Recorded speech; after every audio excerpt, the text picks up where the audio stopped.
सामोरे जात असतो तेव्हाच जर का आपले डोळे उघडून आपण मतदान केलं ना, तर हे कायदे आणणारेच आपण तिथल्या तिथेच त्यांना चिरडून टाकलं असतं. पण तेव्हा आपण आपले विस्कळीत असतो.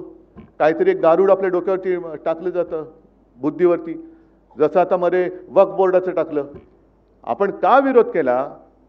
वक्फ बोर्डाच्या सुधारणेला विरोध करण्याचं कारण काय की जो प्रश्न मी असेन, अरविंद सावंतांनी लोकसभेत असेल, जो सरकारला विचारला तोच सुप्रीम कोर्टाने त्यांना विचारला. सुधारणा करताना वक्फ बोर्डामध्ये गैरकारभार चालले असेल तर त्याला जरूर पायबंद घाला. सगळीकडेच कुठेच गैरकारभार चालता कामा नये.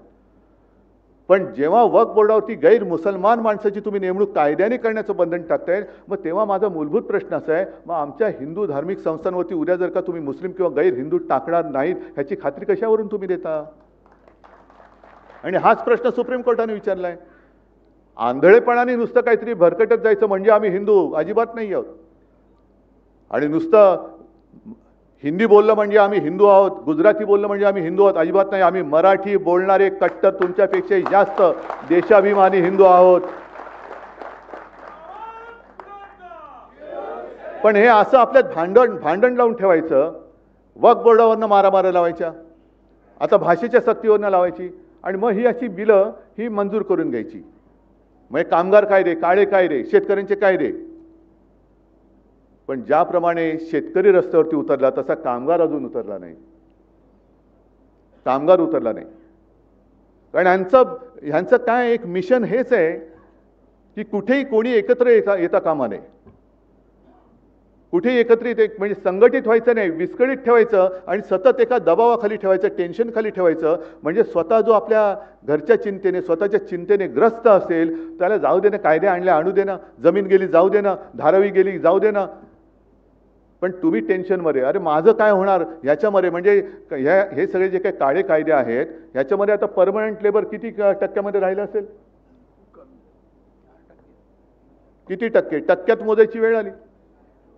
कारण रोजची तुम्हाला म्हणजे जे काही नवीन भरती होते, हायर अँड फायर, म्हणजे आज काम आहे उद्या काम असेल असं नाही, उद्या काम असलं तर तुलाच मिळेल असं नाही, सगळं काही मालकाच्या मर्जीवरती. म्हणजे मला माझ्या कामाची चिंता आहे, तू काय घेऊन बसल्यात कायदे बिदे, हे वक्त काय, हे काय ते काय, हे ह्याच्यातच आम्ही म्हणजे त्याच्यात बिझी राहिल्यानंतर हे काय करायचं. म्हणजे आज सुद्धा जी काय बातमी आलेली आहे आणि म्हणून मी काही वेळेला मुद्दाम म्हणून सामनाखेरीज आलेल्या बातम्यांचा उल्लेख करतो. तुम्ही म्हणाले तुम्ही आम्हाला काय सांगताय, तसं नाहीये. आपल्याला भांडणात गुंतवून ठेवून ह्यांचे काय चाळे चालले ते बघा. आता ही मुंबई आहे, मुंबईमध्ये ओरबाडायचं काम चालूच आहे. आता ठाण्यामध्ये क्लस्टरची एक योजना आणतात. क्लस्टर करा, जरूर करा, पण ते एका बिल्डरसाठी करतायत. म्हणजे ह्या सगळ्या ज्या काही गोष्टी आहेत ह्या करून घ्यायच्या, सगळ्या गोष्टी त्यांच्या अगदी अदानीच्या घशात घालायच्या किंवा त्यांच्या उद्योगपती मित्रांच्या घशात घालायच्या. पण तुम्ही त्याच्यावरती बोलता कामा नये म्हणून तुम्हाला भांडणामध्ये व्यस्त करून ठेवायचं. मग ते वक्फवरनं भांडा किंवा हिंदी मराठीवरनं भांडा, आणखीन कशावरनं पण भांडा, म्हणजे आमच्याकडे लक्ष येणार नाही, आम्ही आमचे सगळे पैसे ओरबाडून हे निघून जाणार. आज प्रश्न महत्त्वाचा एक आहे की आपलं हे जे काय आता दुर्दैवाने सरकार आले, दोन्हीकडे, इकडे काय आणि वरती काय, जाहीरनाम्याबद्दल कोणीच बोलत नाहीये. अगदी मी चला ठीक आहे, एक क्षणभर आपण धरून चालू की महाराष्ट्राचं सरकार हे त्यांनी दिलेल्या थापांमुळे किंवा आश्वासनांमुळे लोकांनी त्यांना मतदान केलं. लाडक्या बहिणींना आम्ही 2100 रुपये देऊ, दिलं लोकांनी, बहिणीने आपल्या मतदान केलं, मानू आपण. चला शेतकऱ्यांची कर्जमुक्ती करू, शेतकऱ्यांना हमी भाव देऊ, सगळ्या एवढ्या लोकांना मोदी तर म्हणाले ते दरवर्षी 2 कोटी लोकांना रोजगार देऊ. कुठे त्याच्यावरती कोणीच बोलत नाहीये.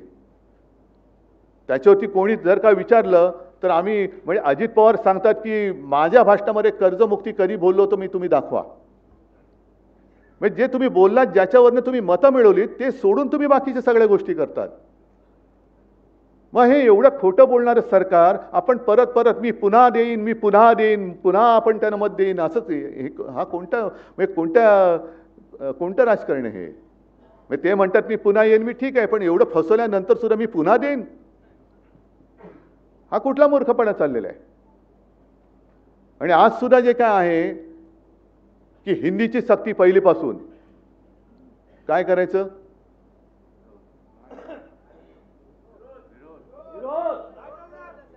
आम्ही प्रेमाने सगळं ऐकू पण सक्ती कराल तर तुमच्यासकट उखडून फेकू. एक तर शिवसेनेने सुरू केलेले आहे, जे अमराठी आहेत, मुंबईमध्ये राहत आहेत, वर्षानुवर्ष राहत आहेत, पिढ्यानपिढ्या राहत आहेत, त्यांना चला मराठी शिकूया, त्याला प्रतिसाद मिळतोय. अनेक उत्तर भारतीय त्या आपल्या क्लासेसला येत आहेत, अनेक उत्तर भारतीय येत आहेत. आणि ते बघितल्यानंतर त्यांच्या पोटात गोळा आला, चला हिंदीची सक्ती करूया.